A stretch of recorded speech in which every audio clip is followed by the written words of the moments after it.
सीधा सौदा के ट्यूसडे एडिशन में आप सभी का स्वागत है। मैं हूं सुमित और डल न्यूज फ्लोज के बीच में आज का शो करना है हम लोगों को। खास तौर से खबरें बहुत डल है और मार्केट बिल्कुल फ्लैट है, लेकिन उसके बीच में मोमेंटम अब कैसा रहता है इस पर चर्चा करनी होगी। खास हमारे साथ नीरज जी तो मौजूद हैं ही और इंटरनेशनल क्यूज भी आपके सामने आ ही जाएंगे। तो एक बारी तमाम जरा एशियन मार्केट्स की जो सिचुएशन है वो लेकर आइए, किस तरह की सिचुएशंस देखने को मिल रही हैं। कल सेकंड हाफ में मार्केट ने पुल बैक लिया, 19,400 के करीब तक हम गए, वापस 19,400 के नीचे कहीं आके क्लोजिंग हुई। 19,388 के आसपास निफ्टी भी कामकाज कर रहा है, गिफ्ट निफ्टी माफ कीजिए कामकाज कर रहा है। और एशिया में निकेई, शंघाई, हैंग सेंग सो फार फ्लैट इधर या पॉजिटिव साइड पे कामकाज करते हुए दिखाई पड़ रहे हैं। और कल एक अच्छी चीज़ थी कि कल ब्रॉडर मार्केट्स खरीदारी में थे। भले फ्रंट लाइन इंडेक्स में इतना पार्टिसिपेशन हैवी वेट्स का नहीं था, लेकिन हाँ मिड कैप स्मॉल कैप दोनों खरीदारी के साथ कामकाज कर रहा था और वहाँ पर एटलीस्ट 0.5% से ज़्यादा की तेज़ी देखने को मिल रही थी। इनफैक्ट 3/4% ऊपर स्मॉल कैप था और करीब करीब ऊपर 1% मिड कैप इंडेक्स भी कामकाज करता हुआ दिखाई पड़ रहा था। तो नीरज जी, क्यूज़ आपकी स्क्रीन पर, एशियन मार्केट तो पॉजिटिव साइड पर है, लेकिन हम लोग बिल्कुल डल न्यूज़ फ्लो के बीच में बैठे हुए हैं। स्टॉक से न्यूज़ बनाने में मुश्किल आ गई थी। हम भी एशिया में ही। हाँ, लेकिन वहाँ तो फिर भी बेटर सिचुएशन है। वहाँ तो वो गिफ्ट निफ्टी बिल्कुल फ्लैट तो नेगेटिव साइड पर है। यार ये जो पता नहीं एशिया वाले क्यों ऊपर है, मुझे समझ नहीं आ रहा। इतने खराब नतीजे बिल्ड ऑन के, यूएस से क्यूज अच्छे नहीं है, फिर भी क्यों नहीं वो हमारे ख्याल में नीचे आ रहा है। ये सही पिक्चर है, फ्लैट होना चाहिए एकदम, क्योंकि बॉन्ड यील्ड बहुत ज़्यादा बढ़ गई कल, बहुत 15 साल की हाइस पे चली गई है।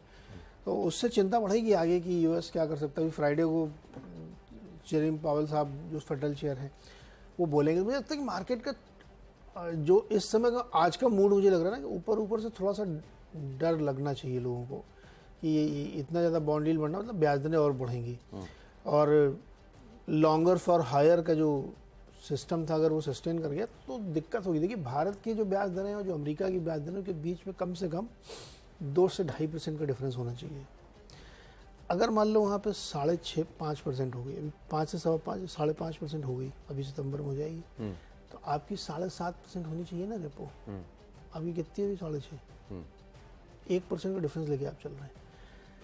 पता नहीं, आजकल जमाना बदल गया है, सिस्टम बदल गया, तो हो सकता है कि आप उस गैप को करें, लेकिन वो आप उस सिनेरियो की बात कर रहे हो जब आप अगर ईयर एंड पर जाकर कहीं आपकी ब्याज 7.5% होती है भारत में, मान लेते हैं, तो आप ये भूल रहे हो कि अब नेक्स्ट ईयर इलेक्शन ईयर में तो इन्फ्लेशन हायर साइड पे, इंटरेस्ट रेट हायर साइड पर, क्रूड मतलब फ्यूल प्राइसेस हायर साइड पर, और उसके बाद आप इलेक्शन ईयर में एंटर करोगे तो, तो ये तो एकदम सही बात है आपकी कि इलेक्शन ईयर में कैसे बढ़ेंगे। या हालांकि आरबीआई की दावा करता है मेरे को कोई लेना नहीं इलेक्शन से, लेकिन होता मेरा बेसिक क्वेश्चन ये है कि पूरा साल गुजार दिया फेड ने 5.5-6 पे, 5.5 पे, तो ये मतलब बहुत लंबे समय तक इतना टाइट चलेगा नहीं हो इसमें।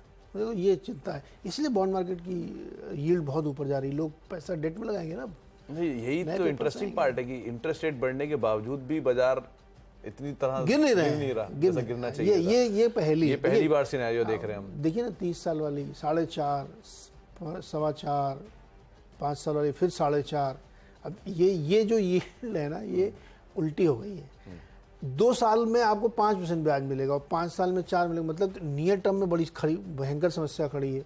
फिर आप देखिए 5 साल में आपको 4.5 की मिलेगा और उससे 10 बेसिस पॉइंट 10 साल में मिलेगा, यानी 5 साल में और बड़ी समस्या है। फिर 10 साल में कम होंगी और फिर 30 साल में बढ़ गई। तो ये जो बॉन्ड यील्ड का इन्वर्स कहते हैं, इसको उल्टी बॉन्ड यील्ड कहते हैं, जब ये चलने लगती है तो चिंता होनी चाहिए। लेकिन हम लोग चिंता से परे हैं। हम हैं भारत है, तेजी रहेगी, बेस्ट इकोनॉमी हमारी, को टेंशन चलिए बताओ। चलिए तो अब शुरुआत करते हैं। तो पिच का कैसा सिचुएशन रखा है आपने? ग्रीन रेड पिच तो आज हमने ग्रीन दिखाई थी, घास वाली दिखाई नहीं क्या? घास वाली हमने रखी थी। घास वाली में इसलिए रखते हैं कि आप स्पिन भी खेल सकें। इंडियंस वैसे खेल लेते हैं, बढ़िया खेलते हैं। स्टॉक स्पेसिफिक तो बढ़िया चली रही है। तो बस स्पिन आए तो भी खेल लो और फास्ट आए तभी खेलो, तो दोनों तरह की पिच है। लेकिन हमको उम्मीद है कि हमारे यहाँ लोग अच्छे बल्लेबाजी करते हैं। हमारा तो एक से एक बल्लेबाज है, मुकाबला ही नहीं है उसका। चलिए अब शुरुआत करते हैं कुछ टीम की, जहां पर आज आप नजर रखेंगे। तो कुछ स्टॉक्स